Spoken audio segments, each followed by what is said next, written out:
So finally FIR जो है वो दर्ज हो चुकी है।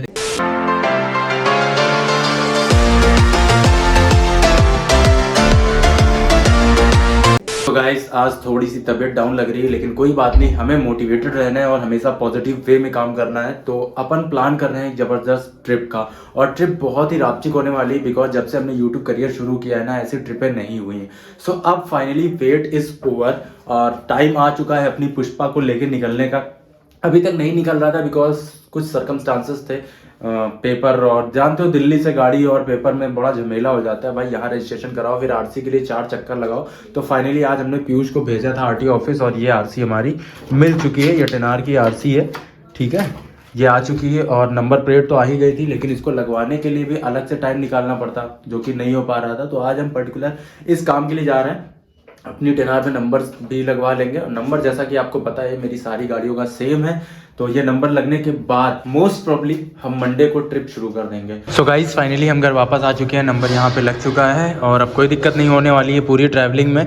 ये एक चीज़ बाकी थी जो हमने इस बाइक में करा ली, DB गिलर में हमेशा लगा के रखता हूँ, तो कोई प्रॉब्लम नहीं।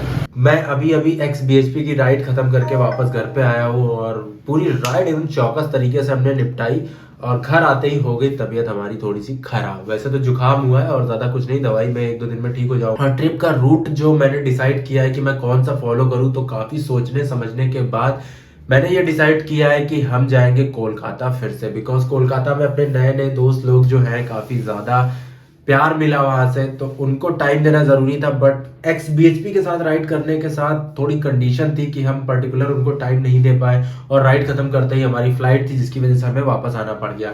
तो वो प्यार हमें इतना ना भाग गया है कि अब अपनी ZX टेनार से हम वहां तक जाएंगे, रूट फॉलो करेंगे जो हमने XBHP वाला करा था, सीधे यहाँ से जाएंगे वाराणसी। तो वाराणसी के लोग पहले तैयार रहो मिलने के लिए। उसके बाद आसनसोल होते हुए सेम रूट फॉलो करेंगे जो हमने करा था, लेकिन इस बार अपने पर्सनल मीटअप होंगे, हम खुद लोगों से मिलेंगे, आराम से मिलेंगे, कोई दिक्कत नहीं, कोई जल्दबाजी नहीं, और पूरा प्यार लेते हुए कोलकाता तक पहुंचेंगे, धमाल मचाएंगे। फिर कुछ और भी सोचा हमने, आगे की ट्रिप वहां से कहाँ कंटिन्यू करी जाए, बिकॉज उसके बाद हमारा घर लौटने का कोई जल्दी प्लान नहीं है। तो ये सारी चीजें सोच रहे हैं, लेकिन जिनको अपडेटेड रहना है, जिनको मुझसे मिलना है रास्ते में या कहीं भी, वो मुझे इंस्टाग्राम पे फॉलो कर सकते हैं, बिकॉज इंस्टाग्राम पे बहुत ईजी होता है अपडेट देना। सारी चीजें मतलब तुरंत हो जाती है। वीडियो में आप वेट करोगे कब वीडियो आए, कब आपको पता चले। तो अगर आपको अप टू डेट रहना है तो भैया इंस्टाग्राम पे फॉलो मारो फटाफट, तुरंत स्टोरी के माध्यम से आप जान जाओगे कि मैं कहाँ हूँ। मीटअप कर लेंगे और जलवा मचाएंगे। फिलहाल इधर अपनी एडिटिंग चालू है, 2 व्लॉग की एडिटिंग मैं कंप्लीट कर चुका हूँ XBHP के साथ। जितने दिन भी मैं राइड पे था, मेरा एक भी व्लॉग एडिट नहीं हो पाया। मतलब रात में 1-1 बजे तक हम बाइक राइड कर रहे थे और सुबह 6-7 बजे हमें उठना पड़ता था मीटअप के लिए और अदर प्लान्स के लिए, तो आराम भी जरूरी था। उसके बीच में मैं बिल्कुल भी आराम कर ही नहीं पाया हूँ, तो एडिटिंग तो दूर की बात है। बेसिकली मैं एक बात कहना चाहूंगा कि यार लखनऊ में बहुत सारे सब्सक्राइबर भाई लोग हैं जो एक टाइम पे मेरे घर आया करते थे, मुझसे मिला करते थे और मैं उनको सपोर्ट भी करता था। मुझसे कहते थे भाई मेरा चैनल प्रमोट कर दो, भाई मेरा ये कर दो, भाई मेरा वो कर दो, सूरज भाई मेरे व्यूज नहीं आ रहे, प्लीज मेरी हेल्प कर दो, मैं क्या करूं। मैंने उनको सपोर्ट करा, सब कुछ करा, और आज उन्होंने मुझे सांप की तरह डस लिया। मतलब जब मेरा कठिन समय आया तो हाथ धुले, कायदे से हाथ धुले और लपेट दिया। तो इससे मुझे एक सीख मिली है भाई, कभी किसी ऐसे के लिए कुछ करना ही नहीं। वैसे मैं कैसे आइडेंटिफाई करूं कि ये बंदा खराब है, ये बंदा सही है, इसकी सोच ऐसी है, इसकी सोच गलत है। तो हम टोटली पागल हो चुके हैं और मतलब समझ ही नहीं सकते हो कि मैं मेरे दिल पे क्या बीत रही कि जिन लोगों के लिए मैंने करा, अगर वही मेरी पीठ पीछे ऐसा पीठ पीछे कि आप तो सामने से डसे, उसके बाद मैं क्या करूं। अब मेरे पास कोई कमेंट आए कि सूरज भाई मेरी हेल्प करो, तो मैं क्या करूं, हेल्प करूं ना करूं। मैं बहुत असमंजस वाली स्थिति में हूं, क्योंकि भाई हाथ तो सबने धुले हैं। टाइम आने पे उनको बताऊंगा कि हाँ ये कैसा फील हुआ मुझे और उन्होंने जो करा वो सही था या गलत था। सो गाइस ट्रिप के लिए मैं सोच रहा था अपनी कार को भी ले जाऊं, बिकॉज सारा सामान उसमें आ जाता, लेकिन उसमें अचानक से हीटिंग इशू आ गया, तो मैंने इनको भेजा बिकॉज अपने पास इतना टाइम नहीं था। मैंने इनसे कहा कि जाओ यार कार को ले जाओ, सर्विस सेंटर में डाल के आओ। एंड फाइनली हमें शाम को पता चला कि भैया उसमें हीटिंग इशू क्यों आ रहा है, नीचे से कोई पाइप फट गया है। तो अब वो अगर प्रॉपर सही हो जाती है टाइम से तब तो ठीक है, नहीं तो फिर देखो क्या क्या होता है। बेसिकली अपनी प्लानिंग चल रही है ट्रिप पे। मोस्ट प्रोबेबली कल मैं ट्रिप पे निकल जाऊंगा और कल से आपको लीगल बंजारा चैनल पे धकाधक एकदम मस्त एक से एक ट्रिप व्लॉग मिलेंगे। जगह जगह हम जाएंगे अपनी पुष्पा को लेके और मीटअप्स भी करेंगे। तो मज़ा बहुत चौकस तरीके से आने वाली है, जिसके लिए हमें कुछ चीज़ों की ज़रूरत है भैया। चाचा विधायक है, अच्छा फूफा बदमाश है, जिसके लिए हमें बैग की ज़रूरत है जो बाइक पे पीछे बांधेंगे। तेल बैग, टैंक बैग, इन सब चीज़ों की हमें ज़रूरत है, जिसके लिए हम जा रहे हैं खोजने। आज हमें ये सब चीज़ें लेके आनी है और कल सुबह मोस्ट प्रॉब्ली हम निकल जाएंगे, अगर कोई दिक्कत नहीं हुई तो। बाकी कहाँ आ रहे हैं ये सारी चीज़ें आपको जाननी है तो इंस्टाग्राम पर फॉलो कर लो भैया।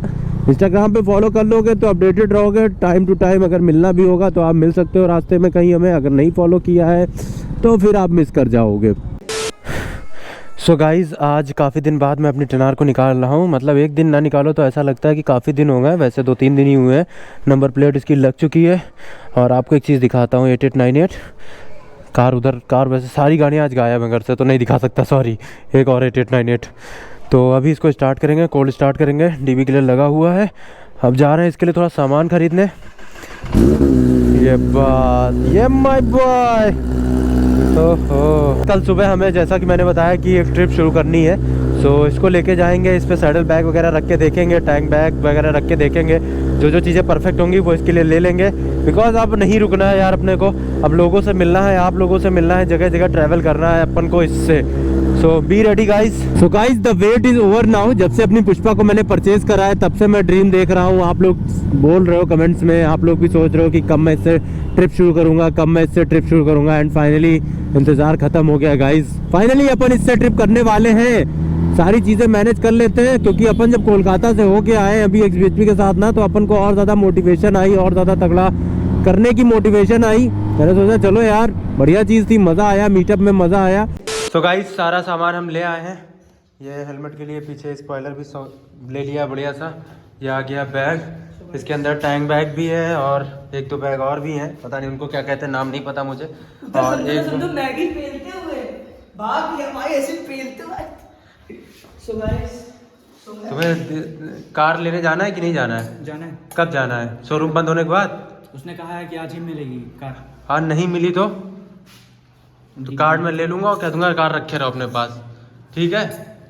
हाँ बस। सो गाइस, लाइफ में पहली बार इतनी ज़्यादा प्रिपरेशन हो रही है किसी राइड के लिए। आज से पहले हम लोगों ने कभी भी इतनी ज़्यादा प्रिपरेशन नहीं की है किसी राइड के लिए। ये मेरी RS है और RS पे ये प्रॉपर लगेज बांधा गया है भाई। लाइफ में पहली बार ऐसा हो रहा है, समझ रहे हो? और सेकंड चीज़ अपनी, अगर मैं टेनार को दिखाता हूँ तो टेनार पे भी लगेज जो है वो बंध चुका है, ये देखो। तो राइड तो होने वाली है बहुत तगड़ी। और एक चीज़ और दिखा देता हूँ, नंबर देख रहे हो 8898, ये देखो, ये देखो, ये देखो, और ये देखो। अपनी गाड़ी जो खड़ी है वहाँ पे उसका भी सेम है। One life. तो कल सुबह से राइड शुरू होगी। बाकी इनको मैं घर भेज रहा हूँ, गाड़ी लेके जा रहे हैं। हेलमेट नया आके कैसा लग रहा है पहली ऐसी राइड पे? भाई बहुत तैयारी हो गई भाई, पहली बार ऐसा कभी उन्होंने कभी तैयारी नहीं की ऐसी। हमेशा हम लोग ऐसे ही निकल गए हैं बस। चलो, all the best, happy journey. यार साथ में चल ले भाई, सुबह ऐसा होगी अकेले जाना पड़ जाए। सो गाइस, फाइनली आज से हमारी ट्रिप जो है वो शुरू होने वाली है। बिल्कुल सारा का सारा सामान मैंने बांध दिया है, बस मुझे बाइक लेके निकलना है। उससे पहले मैंने सोचा ये ब्लॉग खत्म कर दें, क्योंकि रात में मेरे पास टाइम नहीं मिल पाया था और मैं ब्लॉग एडिट नहीं कर पाया था, एंड नहीं कर पाया था। तो ये तो हम अभी निकल जाएंगे, लेकिन उससे पहले मैं आपको बताना चाहता हूँ कि इससे पहले मैंने एक वीडियो बनाया था UK07 राइडर पे, जिसपे मैं आगे ध्यान नहीं दे पाया बिकॉज मेरी XBHP के साथ राइड शुरू हो गई थी। तो अब मैं आपको बताना चाहता हूं कि करण भाई के साथ उसने जो भी किया, मतलब आईफोन 128 लेके गया, हमको बताया 1 TB ले लिया है, फाइनली गाइस 1 TB मिल गया है, और फिर उन्हीं पे जाके उल्टा ब्लेम किया। फिर लोगों में हेट फैलाने के लिए उसने लिंक तक डाल दी कि हाँ इनका गूगल रिव्यू खराब कर दिया जाए। ये सारी चीजें की उसने। के बाद करण भाई क्या करते, करण भाई की दुकान ठप हो गई, ठीक है? जितने लोग जानते थे वो जाना बंद कर चुके भाई, क्योंकि अंधभक्त यहाँ भरे पड़े हैं, बिना किसी को जाने, बिना परखे, बस किसी ने बोल दिया, हेट फैलाना शुरू। तो यार सबसे पहले तो मैं कहना चाहूंगा कि किसी के भी ऐसे इन्फ्लुएंस में मत आओ जिसपे आप अंधा ट्रस्ट कर रहे हो। जब तक आपको दोनों साइडें अच्छे से मालूम ना हो, आपने जज ऐसे नहीं करना है। आपको जज कि आपने एक पक्ष सुना और आपने जज करके उसके कहने पे ये कर दिया ना। आप जानो समझो चीजों को तब करो। एक रिव्यू आपका बहुत इंपॉर्टेंट था, उसके लिए आपने उसका रिव्यू खराब कर दिया, चलो कोई बात नहीं। लेकिन इससे जूझने के लिए मैंने उनको ऑप्शन दिया था कि आप एफआईआर कर सकते हो। तो वो एफआईआर जब करने गए तो कई लोगों ने एफआईआर से मना कर दिया, मतलब वहां थाने के लोगों ने मना कर दिया। और मैं आपको ये सबसे पहले तो बता दूं कि अगर थाने में आप जाते हो आपकी एफआईआर लिखने से मना हो जाती है। तो इस सिचुएशन में आप क्या कर सकते हो? सबसे पहले आप किसी सीनियर अधिकारी के पास जाके इसकी शिकायत दर्ज कर सकते हैं। एंड गाइस, अगर इसके बाद भी आपकी शिकायत एफआईआर दर्ज नहीं की जाती है तो आप सीआरपीसी 156(3) के तहत अपनी एफआईआर मेट्रोपॉलिटन मजिस्ट्रेट के पास रजिस्टर करा सकते हैं। सो फाइनली एफआईआर जो है वो दर्ज हो चुकी है देहरादून में आपके अपने चहीते UK07 राइडर के ऊपर। करण भाई ने एफआईआर फाइनली कर दी है और 4 धाराएं लगी हैं। सो गाइस, सबसे पहले तो आप यहाँ पे देख सकते हो कि 406, 500, 504, 506 धाराएं, मतलब 4 धाराएं लगी हुई हैं टोटल। और मैं आपको दिनांक भी दिखा देता हूँ, 15 तारीख को इनकी एफआईआर रजिस्टर हुई थी। उसके बाद यहाँ पे आप देख सकते हो नाम अनुराग डोभाल, ये देखिए। उसके बाद सेकंड नाम यहाँ अनुराग का मैनेजर है प्रणव देशवाल। और इधर ये सारी डिटेल दी हुई है। बाकी ये सारी डिटेल दी हुई है कि उन्होंने करा क्या है, पूरी मोबाइल लेके, वो जो मैं वीडियो में पहले भी बता चुका हूँ। तो ये सारी चीजें हैं, ये पूरी एफआईआर में मेंशन है। तो कहने का तात्पर्य है कि एफआईआर जो है वो रजिस्टर हो चुकी है और धाराएं जो है वो 4 लगी हैं। अब ये धारा नंबर 406 जो होती है ये किस लिए लगती है, ये सबसे पहले मैं आपको बता देता हूँ। तो आप यहाँ पे देख सकते हो कि ये जो धारा 406 है, ये अगर आप किसी दूसरे आदमी को कोई संपत्ति देते हो किसी भरोसे पे, उसके बाद वो उसका गलत यूज करता है, आपको लौटाता नहीं है या उसको बेच देता है, तो ये धारा लगाई जाती है। सेकंड धारा जो लगी है यहाँ पे, धारा नंबर 500, कि अगर आपकी मानहानि हुई हो तो उसके लिए धारा लगाई जाती है। तीसरी धारा जो लगी है 504 की, ये देखिए, आप देख सकते हैं ये किसके लिए होती है। यहाँ पे आप देख सकते हैं कि अगर आप किसी व्यक्ति को अपमानित करते हैं तो उसके लिए ये धारा है। उसके बाद 506 नंबर की धारा, ठीक है। 506 किस लिए होती है कि अगर आप किसी को धमकाते हैं, आपराधिक धमकी देते हैं कि मैं ये कर दूंगा, मैं वो कर दूंगा, तो ये धारा लगाई जाती है। इसके लिए सजा जो है सारी की सारी डिफरेंट है। अब प्रूफ करना होगा हमें कि हाँ उन्होंने करा है, और अगर हम प्रूफ कर देते हैं तो भाई करण भाई केस जीत जाएंगे। लेकिन अभी सिर्फ पहला प्रोसीजर हुआ है, एफआईआर रजिस्टर हुई है। अब देखते हैं इस पे आगे सुनवाई क्या होती है, कैसे फॉलो अप होते हैं, ये आपको आगे डिटेल बताऊंगा मैं। फिलहाल अभी मैं ट्रिप पे निकल रहा हूँ। एंड गाइस, कल से आपको चकाचक ब्लॉग मिलेंगे। इस ब्लॉग को यहीं खत्म कर रहा हूँ। इंस्टाग्राम पे फॉलो नहीं किया तो फॉलो कर लो, बिकॉज ट्रिप में रास्ते में कहाँ हूँ, अपडेट चाहिए तो फटाफट फॉलो मारो। चलो बाय बाय।